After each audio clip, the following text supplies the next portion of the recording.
Bismillahirrahmanirrahim. Assalamualaikum warahmatullahi wabarakatuh. Okay, baiklah kelas, kita bertemu lagi dalam kelas PDPR pada hari ini iaitu untuk pelajaran adab tahun 1. Okay, sebelum saya sambung teruskan kelas hari ini, marilah kita sama-sama menadah tangan memohon doa kepada Allah supaya sepanjang pembelajaran kita hari ini dilancarkan dan mudah untuk anak-anak semua fahami dengan setiap apa yang disampaikan. Okey, yang ini tanda tangan sama-sama. Bismillahirrahmanirrahim. Allahumma ftah alaina hikmataka wa syur alaina min khazaini rahmatika ya arhamar rahimin. Rabbi syrah li sadri wa yassir li amri wahlul 'uqdatam min lisani yafqahu qawli. Amin ya rabbal alamin. Okey, baiklah kelas. Untuk pelajaran adab hari ini, kita akan teruskan lagi dalam tajuk yang sama dengan kelas sebelum ini, iaitu dalam tajuk adab dengan ibu bapa. Okay, kita masuk lagi dalam tajuk adab dengan ibu bapa. Pada kelas sebelum ini, saya terangkan adab-adab dengan ibu bapa. Okay, sebelum kita masukkan pada bahagian yang baru untuk hari ini, saya akan ulang semula bahagian yang diajar pada minggu lepas supaya kita sama-sama ingat, supaya kita mengingati akan apa yang telah dipelajari. Okay, baiklah, pada pelajaran yang lepas saya ajar adab-adab dengan ibu bapa. Okay, di sini 4 adab dengan ibu bapa. Yang pertama ialah mentaati dan tidak menderhakai mereka. Okey, poin yang pertama ini mengatakan supaya kita setia mengikut suruhan, mengikut perintah, mengikut apa yang diajar oleh ibu bapa. Tapi perlu ingat, sudah tekankan lagi, perlu ingat selagi mana apa yang diajar, apa yang disuruh, apa yang diperintahkan itu tidak melawan suruhan Allah, maka selagi itulah kita perlulah taat kepada ibu bapa. Jelas, kita perlu pastikan apa yang diajar, apa yang disuruh itu tidak melanggar suruhan Allah. Jadi taatlah kepada ibu bapa, janganlah kita derhaka. Okey, poin yang kedua ialah berlaku baik terhadap mereka, melakukan perkara yang baik terhadap mereka dari segi pertuturan, percakapan ataupun perbuatan. Kita perlulah melakukan perkara yang baik terhadap ibu bapa kita supaya mereka merasa dihargai jasa mereka sepanjang mereka menjaga kita, supaya mereka mendidik kita, supaya mereka merasa apa yang mereka sampaikan kepada kita, apa yang mereka didik kita, bimbing kita itu berjaya menjadikan kita seorang anak yang berguna. Okay. Dan yang ketiga ialah berdoa dan memohon ampun kepada mereka.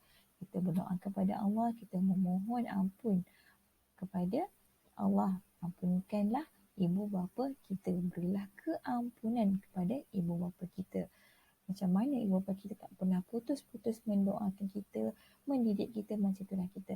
Kita janganlah putus doa kepada ibu bapa kita. Berdoalah kebaikan untuk ibu bapa kita.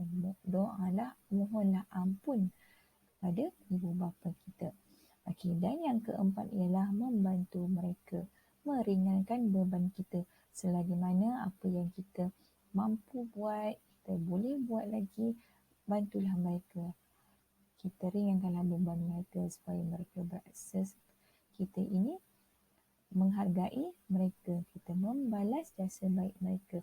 Apa yang kita buat tu pun sebenarnya tidak memadai, dengan tidak dapat membalas setiap jasa-jasa mereka sepanjang mereka menjaga. Tapi oleh sebab kita nak menunjukkan adab kepada bapa kita, menunjukkan kita hargai ibu bapa kita, jadi bantulah mereka. Okay, InsyaAllah kalau kita sering membantu mereka, kita menjaga mereka, jaga hati mereka, kita akan mencapai redha mereka. Jadi Allah pun akan meredai kita. Yang jelas, itu adalah 4 adab-adab dengan ibu bapa. Okay, untuk hari ini, kita akan masuk dalam bahagian akibat tidak beradab dengan ibu bapa. Apa itu akibat, Ustazah? Saya tak tahu apa maksud akibat ni. Okey, akibat ialah kesan ataupun balasan kalau kita tidak beradab dengan ibu bapa. Jadi ini membawa maksud balasan buruk terhadap kepada kita. Sebab apa? Sebab kita tidak beradab dengan ibu bapa. Okay, saya akan terangkan satu persatu. Okay, yang pertama ialah hidup tidak diberkati Allah. Okay, di dunia ini Allah tidak akan memberkati kehidupan kita. Sebab apa? Macam saya kata tadi, redha Allah adalah bermula daripada redha ibu bapa. Seandainya ibu bapa tidak redha akan kita, tidak berkat terhadap kita, jadi Allah pun tidak redha akan kita, tidak akan memberkati kehidupan kita. Jadi nak capaikan redha Allah, capaikan redha ibu bapa, kita hendaklah menjaga adab terhadap ibu bapa. Kita berbuat baik kepada mereka, kita balas jasa mereka selagi mana kita hidup di dunia ini. Kita buat. Supaya apa? Supaya kita capai redha mereka. Jadi kita juga akan mencapai redha Allah dan keberkatan daripada Allah. Okey. Yang seterusnya ialah mendapat kehinaan daripada Allah. Allah akan menghina kita. Macam mana kita mendapat kehinaan daripada Allah? Iaitu dengan Allah mengutuskan ujian yang berat kepada kita. Dengan ujian itu pula, orang keliling kita akan memandang serong terhadap kita. Orang di sekeliling kita hilang kepercayaan kepada kita. Okay, dengan itulah dikatakan mendapat kehinaan daripada Allah. Allah tidak suka terhadap kita. Allah akan murka pada kita. Sebabnya apa? Sebabnya kita tidak menjaga adab kepada ibu bapa kita. Okey, berat ya. Apa yang kesan-kesan yang dapat pada kita, jadi jagalah adab terhadap ibu bapa kita. Okey, dan yang seterusnya ialah mendapat balasan Allah di dunia. Nampak di sini dia cakap, dekat dunia pun kita dah dapat balasan daripada Allah. Di akhirat tentulah kita akan dapat. Di dunia sendiri kita akan mendapat balasan daripada Allah. Balasan apa? Balasan buruk lah. Macam saya cakap tadi, Allah akan menurunkan ujian kepada kita. Selagi mana kita tidak diampunkan dosa-dosa kita oleh ibu bapa kita, selagi mana ibu bapa kita tidak redha akan kita, selagi itulah Allah akan menurunkan balasan kepada kita, menurunkan ujian kepada kita. Allah akan uji kita. Okey, jadi sangatlah penting, sangatlah kita perlu menjaga adab kepada ibu bapa. Kesan-kesannya sangatlah berat. Okey, boleh jelas, boleh faham apa yang disampaikan oleh Ustazah? 3 kesan tidak beradab dengan ibu bapa. Elakkanlah daripada kita tidak beradab dengan ibu bapa selagi mana kita hidup di dunia ini. Okey, di sini saya akan ceritakan kisah dan tauladan yang berkaitan dengan kesan tidak beradab dengan ibu bapa. Okey, di dalam buku teks adab di muka surat 30 iaitu kisah Juraij, iaitu seorang ahli ibadah. Juraij ini ada membina satu tempat untuk dia beribadah. Pada suatu hari ketika dia melakukan ibadah iaitu solat sunat, ibu dia memanggil dia tetapi dia tidak mengindahkan. Dia berterusan melakukan ibadah tersebut dan situasi itu berlaku selama 3 hari. Dan ibu dia berasa sangat marah dan berkecil hati terhadap perbuatan yang dilakukan. Ibunya pun berdoa kepada Allah, janganlah engkau matikan anakku, matikan Juraij, melainkan dia diuji dengan penzina. Sampai macam itu sekali Allah. Ibu tu memohon supaya Allah turunkan ujian kepada Juraij. Iaitu ujian apa? Ujian dengan penzina. Okay. Ketika Juraij ni sedang beribadah, datanglah seorang perempuan yang jahat.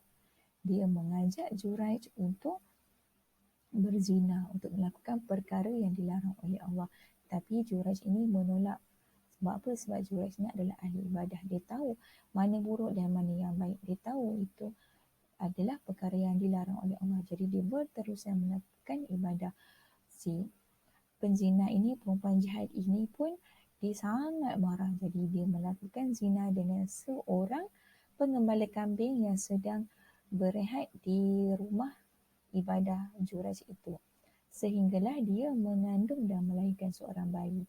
Dia pun membawa membawa berita bahawa anak yang dilahirkan itu adalah anak Juraj. Sama macam itu sekali ujian yang disampaikan oleh Allah kepada Juraj ini. Dan Juraj ini tidak mengaku itu bukan anak dia. Dia kata itu bukan anak dia. Orang-orang semua, orang sekeliling tidak percaya. Juraj dipukul, dihina, malah rumah ibadah dia itu juga dirobohkan. Dan pada suatu hari, Juraj memohon supaya dia ingin melakukan solat, menunaikan solat. Setelah selesai dia solat, dia pun pergi kepada bayi tersebut. Dia pergi kepada bayi tersebut, dia pegang perut bayi itu, dia bercakap, dia bertanya, siapakah bapamu? Bayi itu tiba-tiba menjawab. Dengan keajaiban Allah, bayi itu menjawab. Dia kata, bapaku adalah pengembala kambing. Dengan ini membawa maksud bahawa Juraj itu bukanlah bapa kepada anak tersebut. Jadi semua orang di situ terkejut dan memohon maaf kepada Juraj dan membina semula rumah ibadah Juraj itu. Okay, sebab apa? Allah memberi keajaiban kepada bayi tersebut boleh bercakap sebab Juraj ini adalah ahli ibadah. Atas kebaikan dia kuat beribadah, Allah berjadikan keajaiban bayi itu boleh bercakap. Tetapi dalam kisah ini menunjukkan bahawa seandainya kita melukai hati ibu bapa, seandainya kita memberi ibu bapa kita marah terhadap kita, di dunia pun kita akan menerima balasan. Okay, macam telah terjadi kepada Juraj tadi. Okay, boleh jelas ya, Juraj itu mendapat balasan kerana dia menimbulkan amarah pada ibu dia. Bagi ibu dia berkecil hati sampailah sehinggakan ibu dia berdoa kepada Allah memberi ujian terhadap Juraj itu. Janganlah matikan selagi dia tidak diberikan ujian. Jadi sebagai seorang anak, jagalah ibu kita, janganlah sampai ibu kita berkecil hati, janganlah sampai dia mendoakan keburukan untuk kita. Kerana apa? Kerana doa daripada ibu bapa kita ini mudah dimakbulkan oleh Allah Subhanahu Wa Taala. Jadi kita hendaklah sama-sama menjaga adab terhadap ibu bapa bagi mengelakkan kita mendapat kesan-kesan buruk daripada kita tidak beradab daripada ibu bapa. Okay, itu sahaja untuk hari ini. Semoga anak-anak semua ambil tauladan daripada kisah tersebut. Jagalah adab dengan ibu bapa dan elakkanlah daripada perkara yang akan melukai hati mereka dan menimbulkan perasaan amarah kepada mereka. Baiklah, itu sahaja. Assalamualaikum warahmatullahi wabarakatuh.